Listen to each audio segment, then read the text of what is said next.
Responding to labor shortages, is more immigration the answer? Since leaving the European Union and emerging from the COVID-19 pandemic, the topic of workforce immigration has rarely been far from the headlines.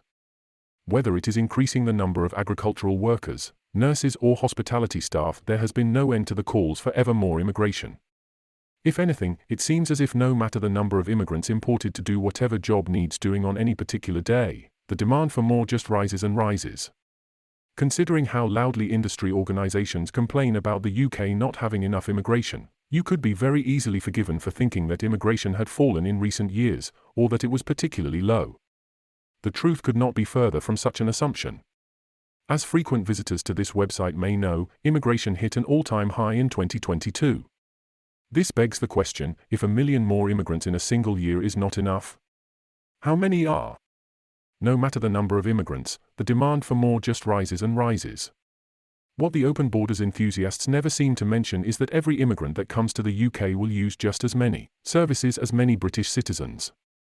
The immigrant barman still uses public transport, the immigrant doctor still needs a dentist, and the immigrant lorry driver still needs a school for his children, since many coming to work will bring their families, increasing the use of services even further.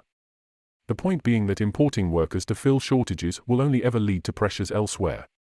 And everyone will need a roof over their head.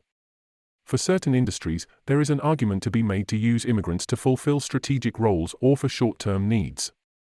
But even here there are questions to ask of those who want to import overseas workers. One example was that of broadband engineers who, despite the level of skill and salary they command allowing them to be brought in unlimited numbers, resulted in the IT sector putting pressure on the government to place BIS on the shortage of occupation list, SOL. Why? Without wishing to be cynical, we wonder if the real reason was that this would deliver the key advantage to the employer of a lower salary to the worker. After all, employers can recruit workers on the SOL from overseas at 80% of the going market rate for that occupation in Britain, without having to advertise jobs locally. The only explanation we can think of is that employers don't want to pay the going rate, so aren't recruiting from the domestic workforce. This creates a powerful incentive for business sectors to lobby for getting an occupation onto the SOL so that they can undercut British workers. Nor does a broadband engineer coming to work here for 5 years, the term of a skilled worker visa, be considered just that. In reality, after 5 years not only may they apply for indefinite leave to remain with family members able to join them. Furthermore, there is no limit to the number of workers of a particular shortage occupation that can be recruited, and be paid 80% of the going rate. This is something Professor Alan Manning, the former chairman of the Migration Advisory Committee, recently discussed in an interview with the Financial Times. In the interview, Professor Manning explained the importance of filling strategic labor shortages, which he defines as shortages that cause negative effects throughout the economy, while being careful when considering non-strategic shortages in hospitality and retail.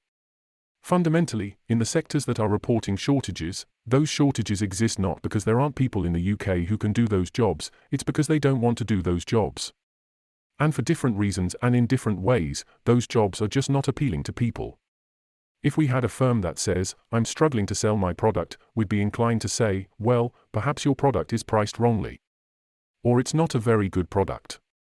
But somehow when employers complain that nobody wants to take my jobs, they expect us to say, oh well, we'll provide you with some workers who will do it under the terms and conditions you view as appropriate. Professor Manning is of course right. Too often, certain industries aren't interested in paying enough or fostering long-term progression. As he goes on to say, if the government gives an industry a ring-fenced supply of foreign workers, ultimately that industry will become totally dependent on that source of labor. When this happens, a business model will change as it becomes used to a workforce that is either only interested in short-term work, or less likely to challenge poor working conditions. In a functional market, in the face of a limited labor supply, the business model would adapt to fewer, more capable staff assisted by reasonable levels of automation and increased efficiency. In the face of a large labor supply, the opposite will happen and a business will have no need to update its business model, and will instead focus on a larger workforce with lower pay, many of whom may be easily replaced and unlikely to stay long, thus suppressing wage growth. The number of automated car washes fell from 9,000 to below 4,200 from 2000 to 2015. The most common example of this is how the number of automated car washes halved from 2000 to 2015, while hand car washes, often staffed by illegal immigrants on very low pay, as this clip from satirical show Scott Squad playfully shows, have sprung up in abundance and now dominate the market. This has only been possible because of an abundance of unskilled, low-paid immigrants made it economically advantageous to dump the machine in favor of man. There is some evidence that, as access to low-paid immigrants have fallen, that automated car washes are again on the rise. With the numbers now coming illegally across the channel, perhaps that trend will go into reverse. In response to this trend, even the typically pro-immigration Confederation of British Industry, CBI, has shifted its position and acknowledged that industry needs to emphasize increased childcare, employee welfare, flexible working, and automation. If the CBI sticks to this approach, it could represent a significant shift. Readers should be wary, however, as Professor Manning has said in the past, employers should be paying above the going rate for wages. I understand that the CBI is not very keen on that, because to the CBI wages are a cost, but to other people it is their income. It is too soon to say whether industry really will at long last take steps to look after and train employees rather than treat them like infinitely replaceable economic units.